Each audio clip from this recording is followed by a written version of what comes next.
नमस्ते everybody and welcome to our channel today.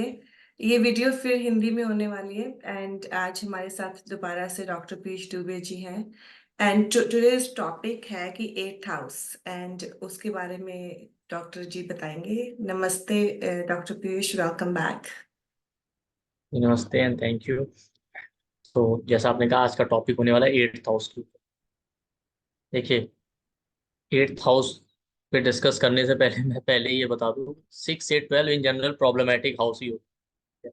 तो mostly लोग वीडियो देखते हैं तो उनका ये रहता है मेरे उसमें कमेंट कि आप तो नेगेटिव ही बताते हैं। तो लास्ट टाइम भी मैंने एक तक देखिए, पॉजिटिव और नेगेटिव सारे होते हैं। हर हाउस और हर प्लेनेट को लेके आपको पॉजिटिव और नेगेटिव दोनों सिग्निफिकेशन मिलेंगे। लेकिन होता यह है कि लोग हमारे पास जो आते हैं ना, वो प्रॉब्लम में ही आते हैं। मैंने पहले भी कहा था, अगर आपकी लाइफ में सब अच्छा चल रहा होगा तो आप कंसल्टेशन लेने कभी नहीं आते, या आप बिल्कुल फिट हैं तो आप डॉक्टर के पास नहीं जाते। अभी ये कहना है कि लोग हेल्थ चेकअप, रूटीन चेकअप के लिए जाते हैं, वो कितने ही लोग जाते हैं वो हमें ही पता है। ठीक है, तो वैसा ही है। तो हमें जानना तो वही पार्ट है जो प्रॉब्लमेटिक। ठीक है, जो अच्छा है वो भी जानना है, लेकिन आप तो इसलिए आएंगे ना कि हमारी लाइफ में ये प्रॉब्लम चल रहा है, उसका सॉल्यूशन चाहिए। जो अच्छा चल रहा है उसके लिए कोई नहीं आता। तो कोई भी हाउस जो है या कोई भी प्लेनेट पॉजिटिव और नेगेटिव दोनों होता है। चाहे वो, मैंने लास्ट टाइम भी पहले भी अपने वीडियोस में कहा, इवन एक्सॉल्टेड प्लेनेट जो होते हैं ना, उनके भी नेगेटिव रिजल्ट होते हैं। ऐसा नहीं है कि एक्सॉल्टेड है तो सब कुछ अच्छा होगा। ठीक है, आप सन एक्सॉल्टेड, आप देखिए सन डेबिलिटेटेड वाले ज्यादा अच्छे होते हैं इन बिहेवियर, अच्छे से बात करेंगे बहुत हम्बल तरीके से, in comparison to sun exalted वाले। वीनस एक्सॉल्टेड आप देखिए, उनको भी रिलेशनशिप में प्रॉब्लम है, ऐसा नहीं है कि उनको नहीं। आप मोस्टली देखिए, बहुत सारे चार्ट मैंने देखा वीनस एक्सॉल्टेड है, डिपेंड करता है ओवरऑल चार्ट के ऊपर, वो सेपरेशन है, सेटबैक है, रिलेशन में दे ही देता है। ऐसा नहीं बहुत अच्छा रिलेशन या हार्मोनियस रिलेशन चल रहा है। तो पॉजिटिव और नेगेटिव हर हाउस में होते हैं, लेकिन स्पेशली 6, 8 और 12 को ज्यादा प्रॉब्लमेटिक बताएंगे, और वो होते भी प्रॉब्लमेटिक। ठीक है, तो हमारे साथ ये है कि हमको ओवर ऑप्टिमिस्टिक होना नहीं चाहिए और ज्यादा पेसिमिस्टिक भी नहीं होना चाहिए। तो ज्यादातर लोगों के साथ ये है, या तो ओवर ऑप्टिमिस्टिक हो जाते हैं, कि ओवर ऑप्टिमिस्टिक इंसान भी प्रॉब्लम में रहता है, क्योंकि ज्यादा ऑप्टिमिस्टिक होना ना एक इल्यूजन में आप रह रहे हैं, रियलिटी नहीं देख रहे हैं। ज्यादा निगेटिव भी नहीं होना चाहिए, ऐसा भी नहीं है कि लाइफ में सब कुछ खराब चल रहा है। तो ये ध्यान रखिए। तो 6, 8, 12 जो होते हैं वो प्रॉब्लमेटिक हैं, उनके अपने पॉजिटिव सिग्निफिकेशन भी हैं, लेकिन ज्यादातर वो प्रॉब्लम देते हैं, इसमें कोई डाउट। जैसे 6th हाउस आपके डिजीज का है, स्टड रिपू का, हाँ जॉब का है, लोन का है। लेकिन अब देखा जाए, लोन भी कोई क्यों लेना चाहे?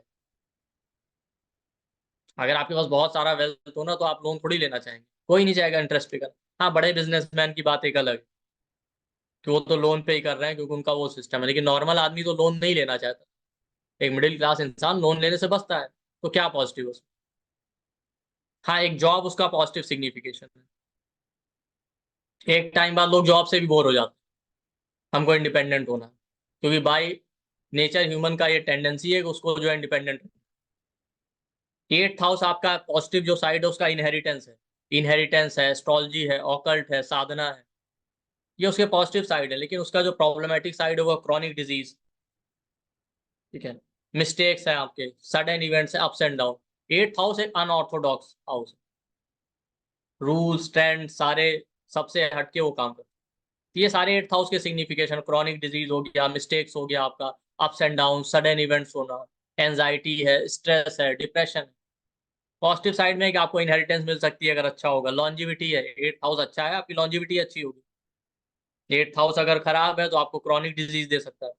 ठीक है, आपको साधना, स्पिरिचुअलिटी, एस्ट्रोलॉजी इसमें ले जा सकता है। 8th हाउस आपको वेल्थ भी दे सकता है, क्योंकि वो 7 से 2 है। 7th हाउस लगन हो गए, फर्स्ट हाउस हम होते हैं, 7th हाउस अपोजिट वर्ड जो है, बाहर के लोग, पब्लिक जो है।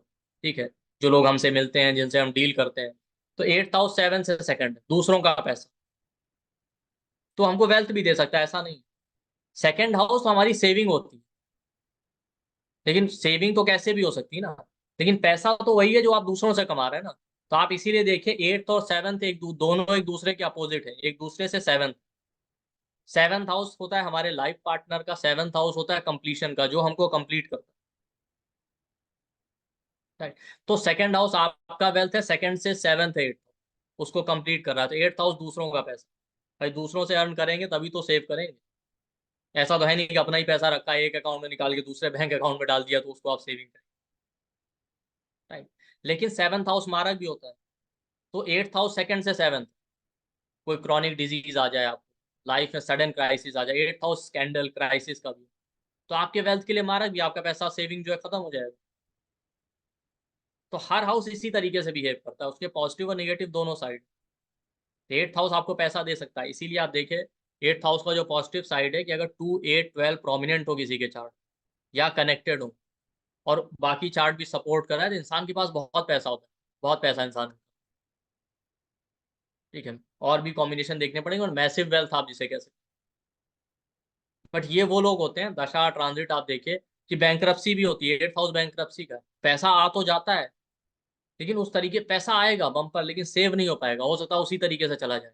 अब पैसा तो दिया है एट्थ और ट्वेल्थ, लेकिन बाद में ऐसी कोई बीमारी दे दी कि आपका पूरा पैसा खर्च,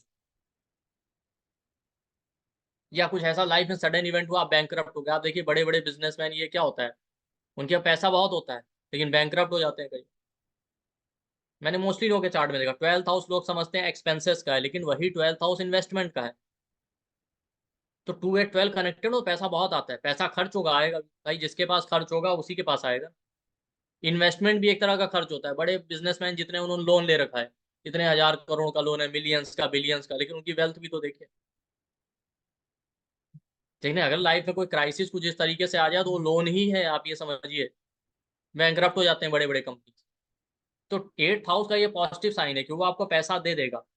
आप दूसरा एक देखिए, जितने भी मतलब ऐसा नहीं है कि लोग बीमार नहीं होते, ठीक है, बीमारी किसी को भी आ सकती है, लेकिन आप जितने सेलिब्रिटी हैं इनको सुनिए, सब अच्छा लाइफ स्टाइल मेंटेन कर रहे हैं, अच्छा खा रहे हैं, सब कुछ, लेकिन किसी को भी जब आप हेल्थ प्रॉब्लम सुनेंगे न्यूज में ना, तो छोटी मोटी प्रॉब्लम नहीं आएगी, मोस्टली या तो कैंसर हो रहा है, कहीं कुछ हो रहा है, मतलब ऐसी प्रॉब्लम दे देगा कि आपका वेल्थ जो है किसी काम का नहीं।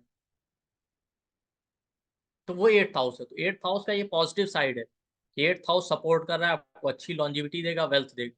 लेकिन वो जब उसकी दशा या इस तरीके की दशाएं आ जाएंगी तो आपको बैंकरप्ट कर सकते हैं। तो उसका ये पॉजिटिव साइड है, 2, 8, 12 से ज्यादा पैसा कोई नहीं दे सकता। हम कहते तो हैं 2, 5, 9, 11 जो है वेल्थ के हाउस, वो बात, लेकिन एट्थ और ट्वेल्थ हाउस से ज्यादा पैसा ये भी नहीं दे सकता। भाई इंडियन में देखिए ना, इंडियन फॉरेन जाना है कमाने, ट्वेल्थ हाउस फॉरेन का, 2 और 12 कनेक्टेड, फॉरेन जाना है कमाने, डॉलर्स में कमाना है। लेकिन उसका दूसरा साइड भी है, जितने लोग फॉरेन में जाते हैं उनका एक कॉमन कंप्लेन होगा, आइसोलेशन में या डिप्रेशन में है, क्योंकि एट्थ और ट्वेल्थ डिप्रेशन के, आइसोलेशन के। मोस्टली इंडियंस का प्रॉब्लम समझिए, कनाडा यूएसए में जा रहे हैं, लेकिन उनमें से 85-90% लोग लॉनलीनेस फील करते हैं, फैमिली यहाँ है, हम अकेले हैं, कोई है नहीं। तो ये पॉजिटिव साइड है।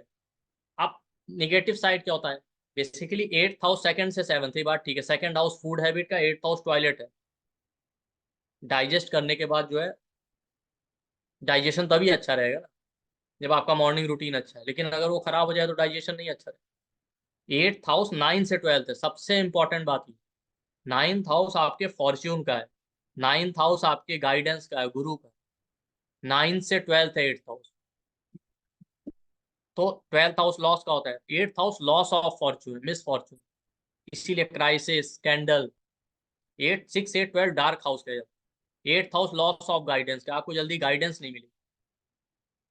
एट्थ हाउस बताता है कि वहां पे आपको गाइडेंस नहीं, इसलिए ज्यादा प्रॉब्लम देता है। एट्थ हाउस का जो कारक है वो सैटर्न, और स्कॉर्पियो साइन उसको एट्थ हाउस में आता है, जिसका रूलर मार्स और केतु है। मार्स और केतु दोनों मिस्टेक्स को रिप्रेजेंट करते हैं। आप देखिएगा आपके चार्ट में मार्स या केतु जिस हाउस में बैठे होंगे वहां पे आप मिस्टेक जरूर करते हैं। मार्स वाले हाउस में इंसान कोई ना कोई ऐसी बड़ी मिस्टेक करेगा लाइफ में जब उसके लिए डेथ जैसा सिचुएशन क्रिएट हो, बिल्कुल एकदम मरने जैसा। केतु वाले हाउस में भी हम मिस्टेक करते रहे, क्यों? क्योंकि उसका रीजन है कि एट्थ हाउस 9 से 12 है, तो हम वहां पे गाइडेंस नहीं फॉलो करते, हमको लगता है हमें सब पता है। एट्थ हाउस पास्ट लाइफ से भी लोग रिलेट करते हैं कि वो चीजें जो हम पास्ट लाइफ से लेकर आए। एट्थ हाउस इनहेरिटेंस भी है ना, इनहेरिटेंस हम खुद तो अर्न करते ही नहीं ना, वो तो हमारा पास्ट है, grand father, parents, grand parents से मिला है। तो इनहेरिटेंस कोई भी चीज हो सकती है, केवल वेल्थ और पैसा ही नहीं होता इनहेरिटेंस, उनसे मिला हुआ बिहेवियर, उनसे मिला हुआ लाइफ स्टाइल, सब कुछ इनहेरिटेंस का ही पार्ट, पॉजिटिव और नेगेटिव दोनों हो सकता है। तो एट्थ हाउस में क्या लगता है हमको कि हमें सब पता है, हमें पास्ट लाइफ से हमें सारी चीजें आती हैं, हम ओवर कॉन्फिडेंस, इसीलिए हम वहाँ गाइडेंस नहीं फॉलो करते। आप देखिएगा 8th हाउस वाले में जो प्लेनेट हो जाएगा या जो साइन आ जाए ना, उसके रिगार्डिंग ऐसा नहीं कि हमको गाइडेंस मिलती नहीं है। मोस्ट ऑफ द टाइम हमको गाइडेंस मिल जाती है, हम उसको फॉलो नहीं करते, सुनते नहीं। क्योंकि 8th हाउस रिसर्च का है, वहां पे हम अपना दिमाग यूज करते हैं, पूरा रिसर्च करेंगे, उसमें एकदम डेप्थ तक जाना है। रिसर्च का मतलब क्या होता है? डेप्थ। हम डेप्थ तक जाएंगे, सब कुछ एनालाइज करेंगे, फिर फाइनली हम वही करते हैं जो हमको सही लगता है, भले कोई दूसरा हमको कितना भी गाइड कर दे, कितना भी समझे। क्योंकि काल पुरुष के चार्ट में भी फर्स्ट और 8 दोनों का लॉर्ड मार्स। तो हमेशा हमारे साथ ही होता है कि 8th हाउस में क्या करते हैं, हमें गाइडेंस या तो मिलती नहीं है या मिल भी जाती है, ठीक है, लेकिन हम उसको फॉलो नहीं करते। हमको लगता है हमें सब पता है, ओवर कॉन्फिडेंस में रहते हैं। हम पूरा ओवर एनालिटिकल होंगे, उसमें डेप्थ तक जाएंगे, समझेंगे, उसके बाद फाइनली हम वो करेंगे जो हमको सही लगे। और इसी वजह से हम बार बार मिस्टेक। ये रिपीटेड पैटर्न आपको 8th हाउस में, जो प्लेनेट आपका 8th हाउस में आ जाए, जो राशि है। और मिस्टेक्स की वजह से ही हमें मिसफॉर्च्यून देखना पड़ता है। तो 8th हाउस में हम अलग अलग प्लेनेट को स्टडी करते हैं। तो 8th हाउस में यही सबसे बड़ा रीजन है हमारे मिसफॉर्च्यून। अब अलग अलग प्लेनेट को हम स्टडी करते हैं, और इसीलिए देखिए 8th हाउस में जो भी चीजें हैं, जो भी प्लेनेट आ जाए, जो राशि आ जाए, उसके रिगार्डिंग हमें कोई भी एक्टिविटी करने से पहले प्रॉपर गाइडेंस लेना। बिना गाइडेंस के वो काम नहीं करते। और एक दूसरा साइड ये भी है कि ऐसा नहीं है कि हमको पता नहीं होता। हर इंसान के अंदर एक इंट्यूटिव फीलिंग होता है, 8th हाउस इंट्यूजन अच्छा देता है। तो जब भी वहां पे कुछ गड़बड़ हो रही होती है ना, हमको पहले से फील आ जाता है कि ऐसा होगा, लेकिन हम उसको इग्नोर करते हैं। मिस्टेक्स ऐसे नहीं होती, हम ब्लाइंड हो जाते हैं, उसको इग्नोर करेंगे, अरे ये हैंडल हो जाएगा, ओवर कॉन्फिडेंस, अरे कोई बड़ी बात नहीं है, इस तरीके से। ठीक है। फिर बाद में जब नहीं हैंडल होता तो हमको लगता है अरे हमने तो मिस्टेक कर दिया, हमने तो ध्यान ही नहीं। मोस्ट ऑफ द टाइम आप देखें कि हमको खुद इंट्यूटिवली ये फील आ जाएगा कि यहाँ पे ये गड़बड़ है या ये चीज सही नहीं है, लेकिन हम उसको खुद इग्नोर करते हैं। इसीलिए आप देखिए जिनका प्रोमिनेंट 8th हाउस हो या स्कॉर्पियो प्रोमिनेंट हो जाए, उन लोगों को कंसल्टेशन या गाइडेंस देना बहुत प्रॉब्लमेटिक होता है। क्योंकि या तो वो सुनेंगे नहीं, या वो सुन लेंगे फिर अपना एनालिसिस करेंगे और अपना ही डिसीजन लेकर आएंगे, फिर वो अपने हिसाब से चीजें करते हैं कि हाँ ये सही है। ये मैंने बहुत बार देखा है। तो अगर मान लेते हैं आपका, वीनस से शुरू करते हैं। रिलेशनशिप सबके लिए सबसे बड़ा प्रॉब्लम है, मैंने कहा ना कि अभी तक भी मेरे पास लोग आते हैं। अभी मैंने रिसेंटली एक कंसल्टेशन, मतलब 60 के एज के अराउंड भी इंसान को ये पूछना है कि डिवोर्स तो नहीं हो जाएगा। हालांकि जॉब में भी प्रॉब्लम चल रही, करियर में भी, वो तो पूछना ही पूछना, लेकिन ये भी एक बड़ा प्रॉब्लम। मैंने देखा है लोगों का कि कुछ भी आप कह लीजिए, करियर कितना भी बड़ा इशू हो, लेकिन रिलेशनशिप से बड़ा इशू किसी के लिए कुछ नहीं होता। ठीक है। उनको लगता है कि ये चीज सही रहे, बाकी तो फिर ठीक है मैनेज हो जाएगी। तो वीनस 8th हाउस में आ जाए ना, तो लोग ब्लाइंड ट्रस्ट करेंगे अपने पास। ठीक है। ब्लाइंड ट्रस्ट का एक रीजन ये भी होता है, अनरियलिस्टिक एक्सपेक्टेशन भी होती है, जो रियलिटी से बहुत दूर होंगे, और ब्लाइंड ट्रस्ट करेंगे। और मोस्ट ऑफ द टाइम मैंने देखा है, मैरिज के टाइम या रिलेशनशिप के टाइम इनको कुछ ना कुछ हिंट मिल जाता है नेचर से कि ये चीज सही नहीं है, ये रिलेशन नहीं करना चाहिए, या कुछ भी है। होता क्या है कि ये उसको इग्नोर करेंगे और ट्रस्ट करेंगे, फिर उसके बाद रिलेशनशिप में इनको सेटबैक देखना पड़ता है। वीनस 8th हाउस वालों को सेटबैक जरूर देखना पड़ता है, वीनस 8th हाउस में हो या स्कॉर्पियो में। और उसका एक रीजन ये भी है कि ये दूसरों की, दूसरा कोई इनको अगर एडवाइस दे, गाइडेंस दे भी ना कि भाई ये रिलेशन आपके लिए सही नहीं, तो मानेंगे नहीं। क्योंकि 8th हाउस ना इतना सीवियर ऑब्सेशन देता है कि आपको लगता है बस यही सब कुछ है, ऑब्सेस्ड होते हैं। तो ऑब्सेशन में क्या होता है, इंसान मुंह में ना ब्लाइंड फोल्डेड हो जाता है, तो उसको सही चीज दिखती भी नहीं, या दिख भी रही होती है तो समझ नहीं पाता। ठीक है। तो 8th हाउस वीनस वाले, स्कॉर्पियो वीनस वाले कहीं ना कहीं ऑब्सेस्ड होते हैं, और ऑब्सेशन की वजह से फिर वो मिस्टेक करते हैं। तो अगर आपका वीनस 8th हाउस में है, वीनस आपके फाइनेंस, पैसे का भी कारक है, तो वेल्थ के रिगार्डिंग ये चीज है। तो वीनस आपका 8th हाउस में है, तो रिलेशनशिप को लेके और फाइनेंशियल चीजों को लेके या पैसे इन्वेस्टमेंट को लेके प्रॉपर गाइडेंस फॉलो कीजिए। आप गाइडेंस लीजिए, जैसे वीनस 8th हाउस में मैरिज मुहूर्त लेना, इस तरीके की चीजों पे ज्यादा ध्यान दीजिए। वीनस 8th हाउस में तो फाइनेंशियल एडवाइजर से प्रॉपर गाइडेंस लेके तब इन्वेस्टमेंट या फाइनेंशियल चीजें प्लान की। एट्थ हाउस टॉयलेट कहते हैं। एट्थ हाउस में बैठे प्लेनेट के रिगार्डिंग फूड हैबिट भी हमें नहीं करना चाहिए, लेना चाहिए। वो हमारे लिए हेल्थ को इशू देगा, क्योंकि एट्थ हाउस क्रॉनिक डिजीज है। तो वीनस एट्थ हाउस में जो जूसी फ्रूट, फ्रूट जूस, ये ज्यादा नहीं लेने चाहिए, ये आपकी हेल्थ के लिए अच्छे नहीं। तो वीनस अब एक्चुअली मैं आपको बताऊं, वीनस लगन में एट्थ हाउस में हो या नवांश में एट्थ हाउस में, दोनों जगह आपको प्रॉब्लम देगा। नवांश के एट्थ हाउस में ज्यादा प्रॉब्लम देगा। तो मीन्स जैसे फॉर एग्जांपल मेल के चार्ट में ना, जैसे वीनस को some people just take it कि वीनस मैरिज राइट और रिलेशनशिप। तो अगर किसी लड़के का एट्थ हाउस में वीनस है, तो उसको मैरिज के any kind of relationship with में किसी भी तरह उसको के डिपेंड। रिलेशनशिप के लिए, मेल फीमेल दोनों के लिए है, ठीक। ओके। वीनस जो है मेल फीमेल दोनों के लिए रिलेशनशिप का कारक। तो किसी भी तरह के रिलेशनशिप में उनको एडवाइस लेनी चाहिए। आप मोस्टली देखिए, एक सेटबैक तो मैंने देखा जरूर होता ही है, एक रिलेशन तो ब्रेक होना ही है most of the chart. Venus eighth house या स्कॉर्पियो में चले, और उसका रीजन भी जैसा मैंने कहा ना, इनका ऑब्सेसिव नेचर होता है। ब्लाइंड ट्रस्ट करना, ऑब्सेसिव नेचर, ठीक है, और unrealistic thought. Eighth house spirituality का, वीनस एट्थ हाउस में चला जाएगा ना, 24/7 सुबह उठ के प्लान करेंगे आज साधना करना है, शाम तक दिमाग डाइवर्ट हो गया, कोई रिलेशन आ गया, कोई दिख गया, कोई मिल गया, बस हो गया। ये सुबह शाम इनका यही चलता रहता है। वीनस एट्थ हाउस वाले पेंडुलम की तरह लटके रहते हैं, एक बार रिलेशनशिप, एक बार साधना, एक बार रिलेशनशिप, एक बार साधना। मैंने कई लोगों के चार्ट में देखा, आज कई सालों से इसी में। अगर आप उनसे सुबह पूछेंगे साधना करना है, ये करना है, वो करना है, बिल्कुल जोश में आके, ठीक है, नेक्स्ट डे आते आते रिलेशनशिप करना है। अच्छा, कंफ्यूज होते हैं एट्थ हाउस वाली चीजों को लेकर, टोटली आप कंफ्यूज है। सडन अटैचमेंट और डिटैचमेंट होगा, एकदम से अटैचमेंट होगा फिर एकदम डिटैच, ये वाला प्रॉब्लम रहता है। आप जिसका भी वीनस एट्थ हाउस में आप देखिएगा, साधना भी करनी है, रिलेशनशिप भी चाहिए, इसीलिए तो प्रॉब्लम आता है, सब चीज चाहिए हो।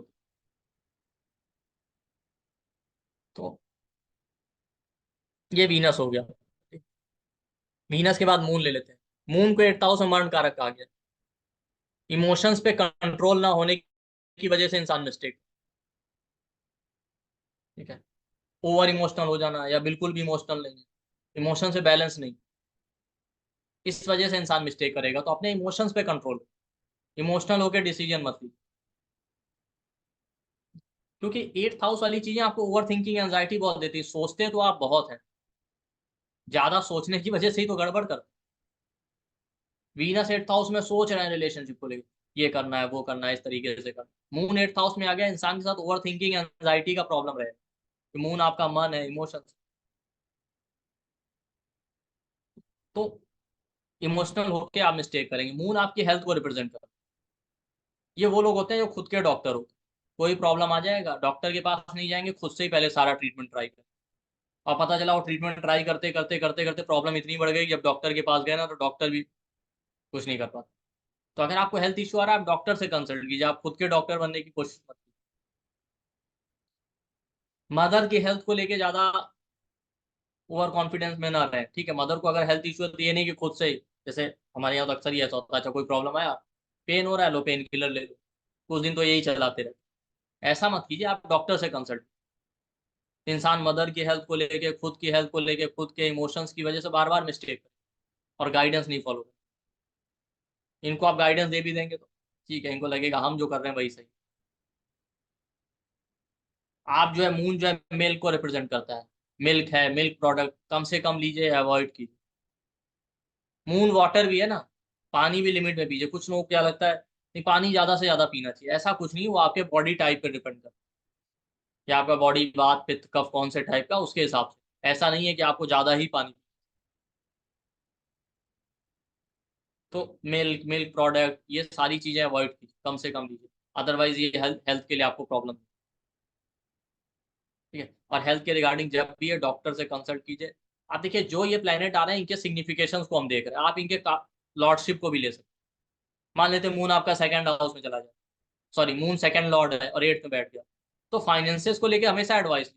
आप देखिए, सेकंड लॉर्ड एट्थ में, एट्थ लॉर्ड सेकंड में हो, इंसान फाइनेंशियल लेवल पे मिस्टेक करेगा हमेशा, गलत इन्वेस्टमेंट कर दिया, या ये लोग जिसको पैसा उधार देते हैं पैसा ही नहीं मिलता, तो इसका मतलब क्या, आपने गलत इंसान को दे दिया है। तो आप उसकी लॉर्डशिप भी देख सकते हैं। आपका वीनस नहीं है 8th हाउस में, 7th लॉर्ड 8th हाउस में, तब भी यही होगा। 7th हाउस आपका मैरिज का है। इंसान को समझ ही नहीं आता 7th लॉर्ड 8th में चला जाए तो रिलेशनशिप है क्या चीज। 8th हाउस में जो प्लेनेट आ गया वो चीजें आपको समझ में नहीं आती, कभी डार्क हाउस है, कंफ्यूज रहते हैं इसको हैंडल कैसे करना है। बस एक ट्रायल करते रहेंगे, हिट एंड ट्रायल, और बार बार गलतियां करें। तो इस वजह से मून के बाद आपका मरकरी। मरकरी आपका डॉक्यूमेंट, पेपर वर्क, वीजा, इसके रिगार्डिंग अक्सर इंसान मिस्टेक करे। डॉक्यूमेंट में कोई गलती कर दी, वीजा के लिए अप्लाई किया, गड़बड़ हो गई। ठीक है, कम्युनिकेशन में मिस्टेक करेगा, बोलना कुछ था कह दिया कुछ। इन सबको लेके बहुत अटेंटिव रहे। मिसअंडरस्टैंडिंग, मिसकम्युनिकेशन होना, ये मरकरी है। मरकरी भी आपके फाइनेंस को भी रूल करता है। ठीक है, तो फाइनेंशियल कोई भी डिसीजन लेना है, इन्वेस्टमेंट करना है, कुछ भी करना है, उसको लेके अटेंटिव रहिए, प्रॉपर एडवाइस लीजिए सीए से या जिससे भी आपको फाइनेंशियल एडवाइजर, उनसे एडवाइस लेके ही फाइनेंशियल डिसीजन लीजिए। डॉक्यूमेंट, पेपर, इंडिया में तो आप देखिए अक्सर ऐसा होता है, अभी इंडियंस फॉरेन जाते रहते हैं, कनाडा जाना है, यूएसए जाना है, एजेंट के थ्रू अप्लाई कर दिया, एजेंट ही सही नहीं मिला, वीज़ा ही नहीं मिला, पैसे चले गए, वीज़ा मिला नहीं, या वीज़ा मिला पता नहीं वहाँ जाके वापस आना पड़ा। कुछ ना कुछ इशू इस तरीके के होते ही रहते हैं बल्कि। इंडिया में तो मैं बाकी कंट्री का नहीं जानता, पर इंडिया में तो है ही नहीं। खासकर हमारे यहाँ, फिर ये मतलब लोग इसको लिटरली ना ले, हमारे यहाँ पंजाब वालों को तो कनाडा ही जाना होता है। ठीक है, प- पंजाब वालों के लिए कनाडा वैसे ही है जैसे पंजाब का एक सिटी हो गया। ठीक है, मुझे याद है कि एक हमारे यहाँ पंजाब के एक डॉक्टर हैं, उन्होंने अपने एक आर्टिकल में लिखा था कि पंजाबी आदमी के दिमाग की बत्ती कनाडा एयरपोर्ट पे खुलती। तो ये अक्सर है। हमारे यहाँ खुद जो है, मतलब आप यूपी में ही, मैं रहता हूँ, हमारे सिटी से पास में एक सिटी है, वहाँ पे आप चले जाइए, वहाँ पे काफ़ी सारे पंजाबी रहते हैं उस एरिया में, उस एक सिटी में, एक पर्टिकुलर एरिया, वहाँ आप चले जाएंगे, लाइन से यही होर्डिंग लगे हैं, कनाडा का वीज़ा चाहिए, हमसे कॉन्टेक्ट कीजिए। तो वो मर गई 8th हाउस वाली। ठीक है, वीज़ा, पेपर, डॉक्यूमेंट, इनके लिए अप्लाई कर रहे हैं तो सोच समझ के कीजिए, वरना गड़बड़ हो सकती है। आप मिस्टेक कर सकते हैं, आपके साथ चीटिंग हो सकता है। 8th हाउस चीटिंग का है, लेकिन आपके ब्लाइंड ट्रस्ट या ऑब्सेशन की वजह से। डॉक्यूमेंट, पेपर वर्क को लेके, कम्युनिकेशन को लेके ध्यान रखिए, किसी को मैसेज कर रहे हैं, मेल कर रहे हैं, ध्यान से कीजिए। फाइनेंशियल डिसीजन लेते समय अपने financial adviser, CA, chartered accountant, उससे एडवाइस लेके तब कीजिए। ये मरकरी। और फूड हैबिट में मरकरी आपके ग्रीन वेजिटेबल्स को रिप्रेजेंट कर, ग्रीन लीफी वेजिटेबल, तो एक्सेस में मत लीजिए। क्योंकि ऐसा नहीं होता कि ग्रीन लीफी वेजिटेबल, जिन लोगों को लगता है ना, अरे ग्रीन वेजिटेबल तो हेल्दी होती हैं, बहुत अच्छा होता है, ऐसा नहीं होता, हैवी होती हैं, उनमें आयरन कंटेंट ज्यादा होता है, तो जरूरी नहीं कि आप डाइजेस्ट कर पाए। तो आपके बॉडी टाइप पे डिपेंड करता है, तो आप उसको अवॉइड कीजिए, अदरवाइज आपको डाइजेशन का प्रॉब्लम देगा, हेल्थ प्रॉब्लम। सिबलिंग्स को लेके कुछ प्रॉब्लम आ सकता है, मर्करी सिबलिंग्स, फ्रेंड्स के रिगार्डिंग, गलत फ्रेंड चूज कर लिया आप, गलत लोगों से दोस्ती कर ली, उससे ध्यान रखिए। तो ये आपका मरकरी 8th हाउस में। मरकरी के बाद आपका मार्स। मार्स अगर 8th हाउस में आ जाए तो आपका एग्रेशन, आपका गुस्सा, ये प्रॉब्लम क्रिएट करेगा, इसकी वजह से आप गलत डिसीजन ले। तो एग्रेशन को कंट्रोल करके रखें। प्रॉपर्टी के रिगार्डिंग मिस्टेक करें, गलत प्रॉपर्टी में इन्वेस्टमेंट कर दिया, प्रॉपर्टी परचेज की, पैसा फंस गया। ठीक है, ये सारी चीजें। तो प्रॉपर्टी के रिगार्डिंग, प्रॉपर्टी परचेज, प्रॉपर्टी के रिगार्डिंग इन्वेस्टमेंट करने से पहले आप थोड़ा ध्यान रखिए। मार्स जो है मेल एनर्जी को रिप्रेजेंट करता है, तो फीमेल के लिए क्या हो सकता है, मेल काउंटर पार्ट कोई हस्बैंड भी हो सकता है। ठीक है, तो ध्यान रखिए पार्टनर चूज करने से पहले, गलत रिलेशनशिप में इन्वॉल्व होना, रिलेशनशिप में सेटबैक लगना, ये सारी चीजें हैं। और आप अपने एग्रेशन को, गुस्से को, इसको कंट्रोल करके, इसीलिए देखिए मांगलिक दोष का जो एक कंडीशन है उसमें 8th हाउस भी लिया गया ना। Aggression, passion, over dominating behaviour की वजह से आपको प्रॉब्लम आ सकती है। और मार्स फूड हैबिट में ना उन चीजों को रिप्रेजेंट करते हैं, जैसे मिनरल्स हैं, सॉल्ट वाली चीजें, या गर्म चीजें, बहुत एक्सेस में पित्त बढ़ाने वाली चीजें, गर्म चीजें ना खाइए, एक्सेस में मिनरल वाली चीजें मत लीजिए, अदरवाइज आपको हेल्थ प्रॉब्लम है। और मार्स के बाद आ गया आपका जुपिटर। अगर जुपिटर 8th हाउस में चला जाए तो मुझे ये सबसे प्रॉब्लमेटिक, क्योंकि जुपिटर नेचुरली काल पुरुष के चार्ट में 9th हाउस का लॉर्ड होता है, और कारक है आपके गुरु का, गाइडेंस का, काउंसलिंग का। तो वो प्लेनेट जो कारक है गाइडेंस, काउंसलिंग या टीचर का, अगर वो 8th हाउस में चला गया तो आपको सही गाइडेंस मिलना, सही टीचर मिलने में बहुत प्रॉब्लम है। या तो टीचर या गुरु या गाइडेंस मिलेंगे नहीं, या गलत लोग मिलेंगे गाइडेंस में। आप वो लोग देखिए ना जो आश्रम आश्रम में जाते हैं, रहते हैं और गुरु के साथ स्कैंडल हो गया, ठीक है, वो वाले केस आपको मिलेंगे जुपिटर 8th हाउस। तो जुपिटर 8th हाउस में है तो सबसे बड़ा चैलेंज तो आपके लिए यही है कि गुरु सही से चूज कीजिए, गुरु या मेंटर या गाइड, जिससे गाइडेंस ले रहे हैं पहले उसको ही ध्यान दीजिए कि ये सही है भी कि नहीं। गलत इंसान से तो हम नहीं मिल रही है, या गलत इंसान तो हमें गाइडेंस नहीं दे रहा जो कैपेबल नहीं। जुपिटर नॉलेज का कारक है, नॉलेज के रिगार्डिंग अटेंटिव, किससे नॉलेज लेना है, कहाँ से लेना है, ये भी इंपॉर्टेंट है ना। भाई ये थोड़ी हमको नॉलेज चाहिए तो बस सबको नॉलेज कहाँ से मिल रहा है, ये भी बड़ी चीज है, सही नॉलेज मिल भी रहा है कि नहीं मिल रहा है। तो मोस्टली ये लोग होता है गलत गुरु या गलत मेंटोर के उसमें फंस जाते हैं। और जुपिटर बच्चों का कारक, चाइल्ड बर्थ के रिगार्डिंग प्रॉपर प्लानिंग की, गाइडेंस लीजिए, डॉक्टर से बात कीजिए, ठीक है। हमारे यहाँ आयुर्वेद में गर्भ संस्कार जो पार्ट होता है उसको फॉलो कीजिए, अदरवाइज आपको चाइल्ड बर्थ में प्रॉब्लम आ सकता है। और जुपिटर आपकी वेल्थ को रिप्रेजेंट करता है, जुपिटर विजडम का कारक है, इसलिए जुपिटर 8th हाउस वाले बहुत मिस्टेक करते हैं, क्योंकि जो प्लेनेट आपके विजडम को रूल कर रहा है वो 8th हाउस में चला है। मिस्टेक्स क्या हो, वेल्थ के रिगार्डिंग प्रॉपर प्लानिंग कीजिए, गाइडेंस लीजिए, ये सारी चीजें। जुपिटर स्वीट को रिप्रेजेंट करता है, एक्सेस में स्वीट इनटेक मत कीजिए, अदरवाइज आपका हेल्थ प्रॉब्लम होना, आईबीएस है, कोलाइटिस है, हेल्थ का प्रॉब्लम, डाइजेशन का प्रॉब्लम हो जाए। लेकिन जुपिटर 8th हाउस सारे प्लैनेट्स में सबसे चैलेंजिंग पोजीशन मेरे हिसाब से लगता है। क्यों, बाकी प्लैनेट तो फिर भी आप हैंडल कर लेंगे, लेकिन वो प्लैनेट जो खुद गाइडेंस देने वाला है, वो अगर 8th हाउस में चला गया तो फिर उसको कैसे कंट्रोल। और मैंने देखा भी है जुपिटर 8th हाउस वालों की लाइफ, ठीक है, पैसा वैसा है, वेल्थ है, सब कुछ है, लेकिन लैक ऑफ गाइडेंस की वजह से बड़ा ट्रबलसम लाइफ है, बहुत ज्यादा। वो बेचारे भटकते ही रहते हैं, सही गाइडेंस नहीं मिलता। सैटर्न 8th हाउस में चला गया, आप देखिए सैटर्न 8th हाउस वालों को बार बार करियर में चेंजेस, फ्लक्चुएशन या अप्स एंड डाउन, गलत करियर चूज कर लिया, करियर में सही गाइडेंस नहीं मिला, लैक ऑफ गाइडेंस की वजह से। अब हाँ, 8th हाउस आपका सीए है, एलआईसी है, इंश्योरेंस है, ऑकल्ट, एस्ट्रोलॉजी, इनका भी अगर आपके चार्ट में कॉम्बिनेशन और आप इससे रिलेटेड ही काम कर रहे हैं तो ठीक है। बट आप ये भी देखिए ना, जो लोग एस्ट्रोलॉजी, ऑकल्ट, इस तरह के प्रोफेशन में, उनकी खुद की लाइफ भी चैलेंजिंग रहती है, ऐसा नहीं है। भले आप काम कर रहे हो उससे रिलेटेड प्रोफेशन, वो अलग बात।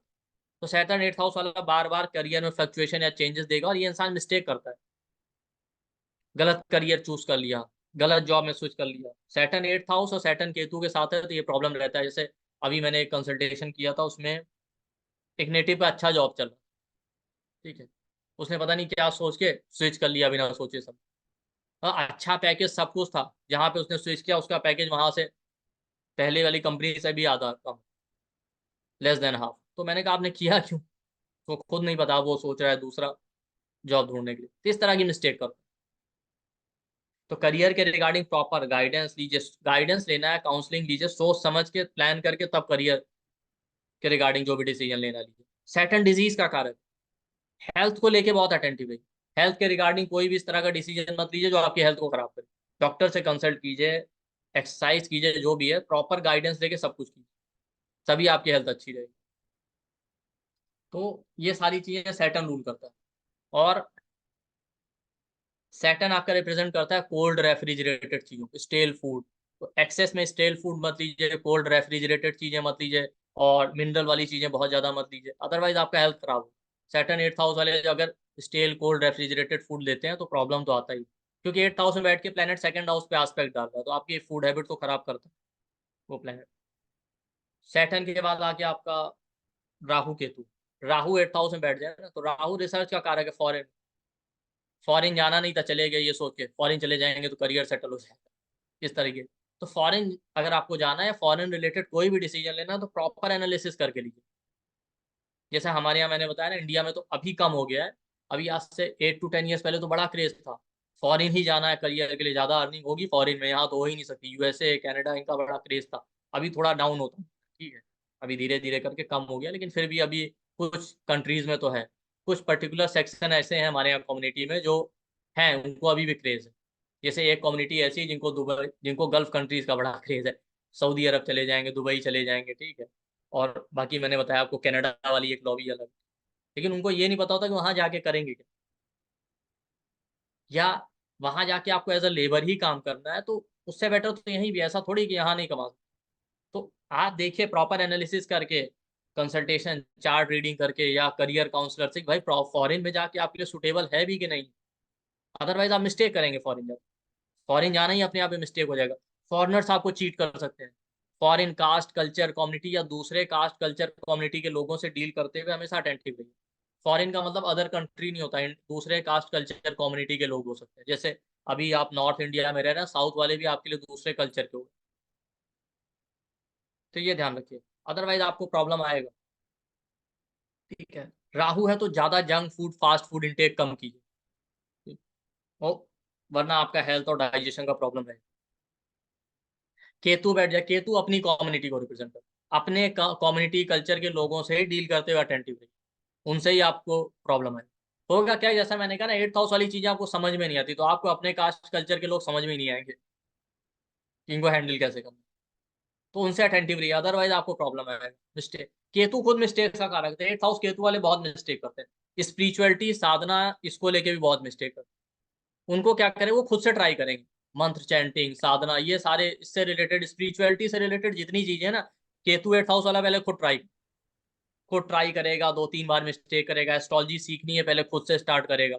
हमेशा देखिए, केतु 8th हाउस वाले जब भी एस्ट्रोलॉजी शुरू करते हैं, गलत टीचर मिल जाएगा या टीचर मिलता ही नहीं जल्दी, गलत बुक, गलत मतलब उनका जो स्टार्टिंग होता है वही गड़बड़ हो जाता है। इसलिए देखिए, केतु 8th हाउस वाले को एस्ट्रोलॉजी ऑकल्ट के लिए बेस्ट कहते हैं कि आप 8th हाउस वाली चीजें क्या है कि आप पास्ट लाइफ से लेकर आए, ये भी बात हो सकती है। तो पास्ट लाइफ से लेकर आए, लेकिन मिस्टेक क्यों करते हैं, क्योंकि हम पास्ट लाइफ से लेकर आए तो हमको ये लगता है कि ये तो हमको पहले से पता है। हाँ, आपको पहले से पता है, लेकिन फिर भी आपको, आप इस तरीके से समझिए कि मान लेते हैं आपको कोई काम आता है, आपने 5 साल तक एक काम किया, उसके बाद उस काम को बंद कर दिया। आप बिल्कुल बंद करिए, 5 साल बाद, आप 5 ईयर्स के बाद कोई आपको दोबारा कहे ना कि ये काम करो, तो आपको लगेगा कि मैंने ये काम किया, मैं अच्छे से कर सकता। लेकिन फिर भी चूंकि अब इतना लंबा गैप हो गया, तो आपको एक प्रैक्टिस की जरूरत तो पड़ेगी ना। हाँ, अगर आप प्रैक्टिस करेंगे तो आप उसको ज्यादा बेटर तरीके से कर पाएंगे और जल्दी कर लेंगे in comparison to that person जो फर्स्ट टाइम वो काम। लेकिन आप ये सोचेंगे मैं डायरेक्टली वो काम कर लूँ, तो शायद ऐसा नहीं होगा, आप भी मिस्टेक कर देंगे। तो ठीक वैसा ही होता है 8th हाउस वाला प्लान। आपके पास वो पास्ट लाइफ से है, लेकिन फिर भी प्रॉपर गाइडेंस और स्टेप फॉलो करके एक बार आपको दोबारा प्रैक्टिस करने की जरूरत है, बस इस तरीके से समझिए। 8th हाउस केतु वाले पास्ट लाइफ से स्किल लेकर आए एस्ट्रोलॉजी ऑकल्ट, स्पिरिचुअलिटी से रिलेटेड, लेकिन फिर भी आपको एक प्रॉपर टीचर गुरु ढूंढ के या प्रॉपर स्टेप बाय स्टेप चीजें फॉलो करके दोबारा उसे प्रैक्टिस करना है। पर मैंने अक्सर देखा है लोग खुद से ही सारी चीजें, खुद से मंत्र चैंटिंग करना, ये करना, ट्राई करते रहेंगे अलग अलग तरीके से, इस तरीके से मंत्र करना चाहिए, ये प्राणायाम करेंगे तो 10 दिन बाद ट्राई करेंगे, नहीं इस तरीके से मंत्र करना चाहिए, ये वाला मंत्र करना चाहिए, ये बुक पढ़ेंगे एस्ट्रोलॉजी को लेके, ये वीडियो देखना, इस तरीके से इनिशियली बहुत मिस्टेक, फिर बाद में उनको रियलाइज होता है नहीं।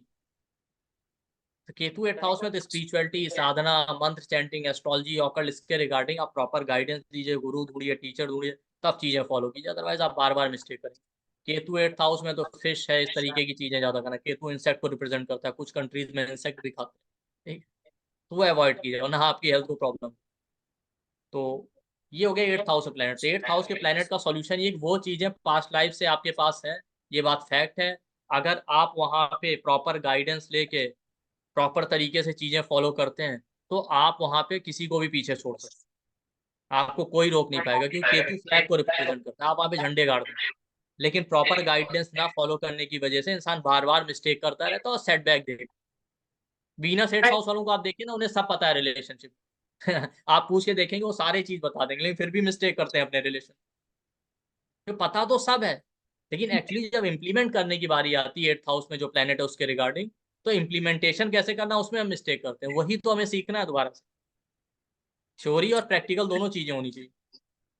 आई थिंक हमने सन नहीं कवर किया। अच्छा, सन नहीं कवर किया, चलिए ठीक। सन नहीं। 8th हाउस में बैठे तो सन सोल को रिप्रेजेंट करता है।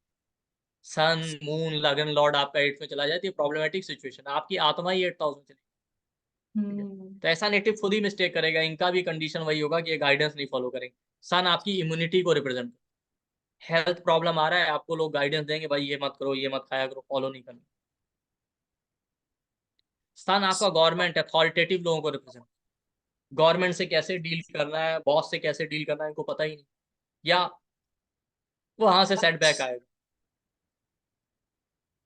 ये सन है। फादर फादर सन 8th हाउस में बैठे, फादर का सपोर्ट नहीं मिलता, या तो फादर का अर्ली डेथ हो जाएगा ओवरऑल चार्ट पे, या फादर से आपके टर्म्स अच्छे नहीं है तो सपोर्ट नहीं मिल रहा है, या फादर कहीं और रहते हैं तो आपकी लाइफ से एब्सेंट है, ये चीजें रहती हैं।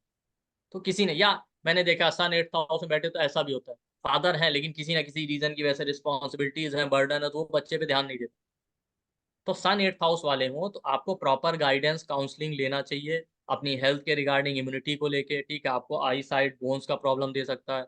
और 8th हाउस सन वालों को अथॉरिटेटिव लोगों से कैसे डील करना है, गवर्नमेंट से कैसे डील करना है, बॉस से कैसे डील करना है, इसको प्रॉपर तरीके से हैंडल करना है। प्रॉपर तरीके से चीज़ें समझ के गाइडेंस फॉलो करके तब डील कीजिए, अदरवाइज आपको बॉस अथॉरिटेटिव लोगों से प्रॉब्लम आएगा ही। और सन है तो सन वेजिटेरियन फूड को रिप्रेजेंट, लेकिन चिलीज को रिप्रेजेंट करता है, तो ज़्यादा मिर्च मत लीजिए, तीखी चीज़ें, ठीक है। और वेजिटेरियन फूड ही मैंने कहा वो अच्छा है, ठीक है। कितना लेना है, कितने अमाउंट में लेना है, टाइम क्या है भाई। फूड इंटेक का मतलब, डाइट का मतलब ये नहीं होता कि केवल हम सही फूड ले रहे हैं, सही फूड सही टाइम पे सही अमाउंट में लेना होता है, तो वो ध्यान रखिए, अदरवाइज वो भी आपके लिए प्रॉब्लम दे। तो ये सारी चीजें हैं। अगर लगन सॉरी 8th हाउस में आपके लगन चार्ट में ये प्लेनेट है तो आप प्रॉपर एडवाइस या काउंसलिंग दीजिए। अगर यही प्लेनेट आपके नौमांश के 8th हाउस में तो ज्यादा प्रॉब्लम दे देते, ठीक है। क्योंकि लगन क्या है ना, वो सुपरफिशियल बिहेवियर है, इनर कोर जो नेचर है वो आपका नौमांश है, ठीक है। तो ये हमने 8th हाउस को कवर कर लिया। और नौमांश की बात की है तो नौमांश के ऊपर हम लोग अपना एक क्लास भी ला रहे हैं, जिसके बारे में मैं डिटेल्स आपके सामने शेयर कर देता हूँ, ठीक है। देखिए पहली बात तो नमाज का जो हमारा क्लास है वो 6 मई से स्टार्ट होगा, और मंडे से थर्सडे 4 डे क्लास होगा, और एक्चुअली 8 डे का क्लास है, ठीक है। ज़्यादा बड़ा क्लास नहीं है, 7 PM से 8:30 PM।